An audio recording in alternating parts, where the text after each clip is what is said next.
Welcome to Mufti Muhammad Nadeem Hussaini official YouTube channel. Mufti صاحب کے channel کو سبسکرائب کریں تاکہ ہر آنے والی ویڈیو سے باخبر رہیں۔ نماز کا سلام، السلام علیکم ورحمۃ اللہ وبرکاتہ، یہ کہنا میرے دوستو احناف کے ہاں اس کی گنجائش نہیں ہے۔ نبی اکرم صلی اللہ علیہ وسلم سے جو عمل جتنا ثابت ہے اس کو اتنی مقدار میں ہی کیا جائے گا، اس پہ اضافہ کرنے کی اجازت نہیں ہے۔ تو نبی صلی اللہ علیہ وسلم نے ہمیں دین دیا ہے مکمل۔ نبی صلی اللہ علیہ وسلم نے کوئی مسئلہ، کوئی دین کا پیغام امت سے چھپایا نہیں۔ جتنا اللہ نے حکم فرمایا وہ امت کو پہنچا دیا، اور اللہ نے قرآن پاک کے اندر خود فرما دیا، اے امت محمدیہ وما آتاکم الرسول فخذوا وما نہاکم عنہ فانتہوا۔ اللہ نے فرمایا کہ اے امت محمدیہ تمہیں جو میرا محبوب دے دے اسے لے لو، اور جس سے منع کر دے اس سے رک جاؤ۔ تو نماز کا جب سلام ہم نے پھیرنا ہے تو السلام علیکم ورحمۃ اللہ، یہاں تک سلام پھیرا جاتا ہے۔ اب سوال یہ پیدا ہوتا ہے، اگر کوئی السلام علیکم ورحمۃ اللہ وبرکاتہ اگر کہہ دے تو کیا ٹھیک ہے یا نہیں؟ تو اس کی اجازت نہیں ہے۔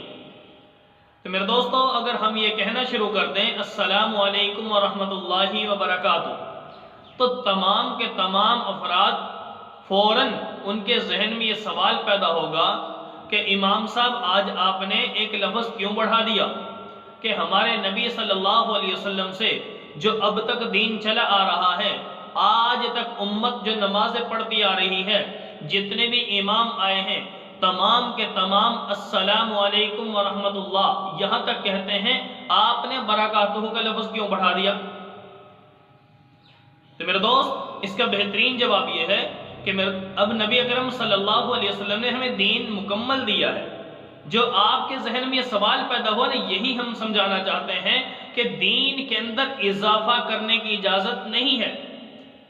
کیوں؟ جبکہ نبی کریم صلی اللہ علیہ وسلم سے سلام کے بارے میں احادیث کے اندر روایات موجود ہیں، کتب احادیث میں۔ کیا السلام علیکم، ایک صحابی آئے نبی کی خدمت میں آ کر بیٹھے اور کہا السلام علیکم، آپ صلی اللہ علیہ وسلم فرمایا عشرہ۔ دوسرا آیا، اس نے سلام کیا السلام علیکم ورحمۃ اللہ، تو نبی صلی اللہ علیہ وسلم نے فرمایا وعلیکم السلام ورحمۃ اللہ، اور فرمایا عشرون۔ تیسرا صحابی آیا السلام علیکم ورحمۃ اللہ وبرکاتہ، تو نبی صلی اللہ علیہ وسلم نے جواب میں ارشاد فرمایا وعلیکم السلام ورحمۃ اللہ وبرکاتہ، اتنا جواب دے کر ارشاد فرمایا ثلاثون۔ اب صحابہ نے پوچھا کہ اللہ کے محبوب آج آپ نے کیا عشرہ، عشرون اور ثلاثون یہ کیا فرمایا؟ تو فرمایا کہ جس نے السلام علیکم کا لفظ بولا صرف اس کو 10 نیکی ہیں، السلام علیکم ورحمۃ اللہ وبرکاتہ ورحمۃ اللہ تک بولا اس کو 20 نیکی ہیں، اور وبرکاتہ تک جس نے بولا ہے اس نے 3 جملے دہرائے تو اس کو 30 نیکی ملی۔ تو اگر اس امت کے لیے اس کی گنجائش ہوتی کہ اپنی طرف سے اپنی مرضی سے جو کام اچھا لگے، جو نیکی لگے اس کو ہم مرضی سے کر سکتے، تو میرے دوستو آج ہم یہ کر سکتے کہ بھئی السلام علیکم ورحمۃ اللہ کے بجائے ورحمۃ اللہ وبرکاتہ تک بولتے۔ تمام مسلمان اس بات پر اتفاق کرتے ہیں کہ اگر کسی امام نے یہ کہہ دیا کہ السلام علیکم ورحمۃ اللہ وبرکاتہ سلام کے جواب یعنی نماز کا سلام یہ ہے، تو ہر مسلمان یہ سمجھتا ہے کہ اس بندے نے ٹھیک نہیں کیا۔ ایسے ہی اگر اپنی طرف سے اضافہ کرنے کی اجازت ہوتی تو اس طرح ہم کر سکتے تھے، تو میرے دوستو اس کی گنجائش نہیں ہے۔ تو لہٰذا یہ ہمیں سبق ملتا ہے اس سے کہ جب نبی صلی اللہ علیہ وسلم نے ایک لفظ بڑھایا ہوا اس پر نیکی ملتی ہے، 10 نیکی بڑھ جاتی ہیں، تو وہ 10 نیکیاں ملنے والی فضیلت کے باوجود امت مسلمہ کے لیے پیغام یہ ہے نبی کا کہ بھئی اس میں السلام علیکم ورحمۃ اللہ سے آگے برکاتوں کا لفظ نہیں بڑھا سکتے۔ کیوں؟ ہمارے نبی سے ثابت نہیں ہے۔ تو کتنے دینی معاملات ایسے ہیں کہ جو نبی سے ثابت نہیں ہے، امت نے ان کو دین میں جوڑنا شروع کر دیا ہے۔ میرے دوست، میرے مسلمان اپنے نبی کے دین میں اضافہ نہ کریں۔ نبی صلی اللہ علیہ وسلم فرمائے میرے جانے کے بعد میرے دین کو نہ بدلنا، دین میں اضافہ نہ کرنا۔